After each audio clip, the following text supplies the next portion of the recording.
Good evening. The number of people who died at the Davao de Oro landslide climbed to 10, while 31 others were injured. In a message to reporters, PNP spokesperson Colonel Jean Fajardo shared data containing the additional casualties recorded at around 3 p.m. on Thursday. Data shows 10 people died, 31 were injured, while the number of missing persons increased to 83 from the 46 that were recorded on Wednesday. The landslide affected several buses carrying 86 employees of Apex Mining. The Eastern Mindanao Command reported 45 people had been rescued on Wednesday. An environmental group calls for an investigation on the operations of a mining company in Davao de Oro after a landslide hit the mining village in Marcos town that killed at least 10 people. In a message to INQUIRER.net, national coordinator of the Kalikasan People's Network for the Environment, John Bonifacio, says a probe by authorities is in order as the tragedy was caused by the deadly combination of climate change impacts and irresponsible business. Bonifacio adds that officials of the mining firm operating in Marcos, Apex Mining, should not be let off easily following the incident, adding for a call on immediate adequate aid for affected families. Meanwhile, Apex Mining said in a previous statement that the landslide happened at a vehicle terminal for buses ferrying its employees, which is outside its mine operations. The Office of Civil Defense recommended a crackdown on irresponsible mining practices in light of the tragic incident.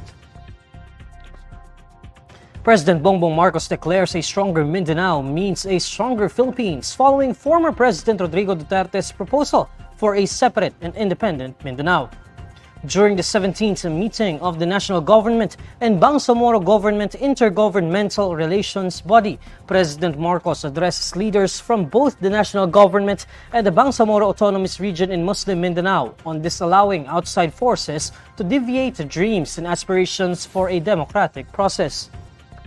We must remind ourselves that we are now operating under different rules and that we cannot allow forces outside of the democratic process to deviate our dreams from our aspirations from a democratic process. Let us not allow even one single voter to be disenfranchised by violence, by intimidation, or by bribery. The president also emphasizes that a stronger Mindanao means a stronger Philippines. A stronger BARM means a stronger Mindanao. A stronger Mindanao. A stronger Mindanao means a stronger Philippines, bringing us closer to achieving our agendas. In January, former President Duterte said that local Mindanao leaders would initiate a movement to separate Mindanao from the rest of the Philippines. However, President Marcos' administration officials immediately slammed the proposal. The Department of Information and Communications Technology says they are not ruling out the possibility that the South China Sea dispute could be the reason for the hacking attacks on Philippine government websites. When asked by reporters if the South China Sea dispute had anything to do with the cyber attacks, the ICT Secretary Ivan Uy said they did not rule out any possibilities yet. Anything is possible. So we just need to, I think, currently take it at face value and see how things develop. In cyber investigations and in analyzing all of this, we never rule out anything. Meanwhile, Beijing has offered to assist the Philippines after the DICT traced the cyber attacks to a place in China. Everything is in the realm of the possible. So, but we always maintain an open arms. Anyone who wants to cooperate, we don't reject those offers, and then see where we go from there. The DICT thwarted cyber attacks on several government websites, including the Philippine Coast Guard, which is one of the country's frontliners at the disputed waters in the West Philippine Sea. China earlier refuted the cyber attacks accusations against them. Chinese Foreign Ministry spokesperson Wang Wenbin says China has also been a victim of cyber attack and will resort to lawful methods in tackling them, adding that they do not encourage, support, or condone attacks launched by hackers. President Bongbong Marcos approves the National Cybersecurity Plan 2024 to 2029. Department of Information and Communications Technology Secretary Ivan Uy says Marcos was presented with a 5-year plan detailing how to bolster the country's guard against cyber attacks.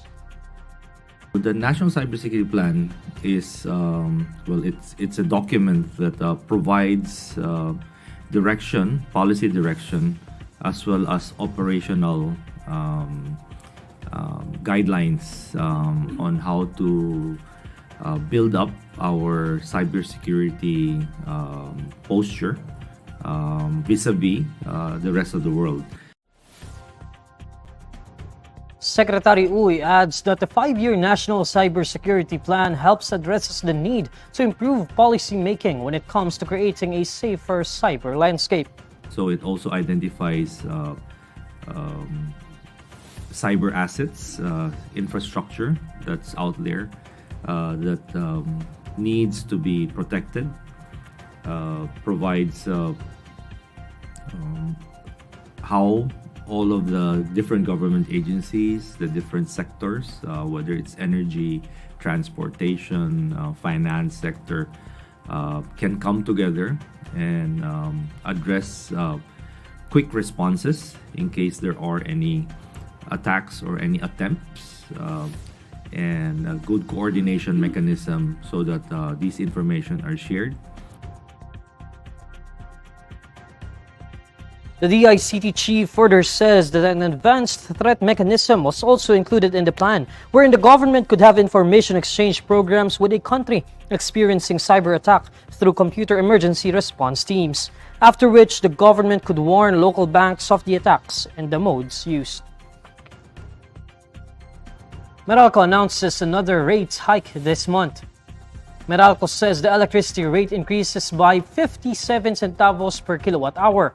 This amount translates to an increase of about 114 pesos in the overall bill of households consuming 200 kilowatt hour per month.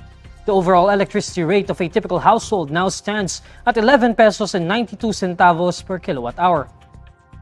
Meralco says the increase in fuel prices as well as the depreciation of the peso resulted in higher generation charge. Meanwhile, taxes, transmission, and other charges also had a net increase of 12 centavos per kilowatt hour. This marks the second consecutive month of electricity rate hikes. Here's the latest roundup of today's top stories. Death toll in Davao de Oro landslide climbs to 10. DICT says they consider the South China Sea dispute as the reason for the hacking attacks on Philippine government websites. And the Meralco announces another rate hike this month.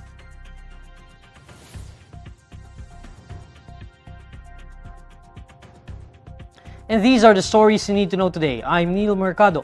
Follow INQUIRER.net on Facebook, X, YouTube, TikTok, Instagram, and Reddit. For more stories, visit INQUIRER.net. Good evening.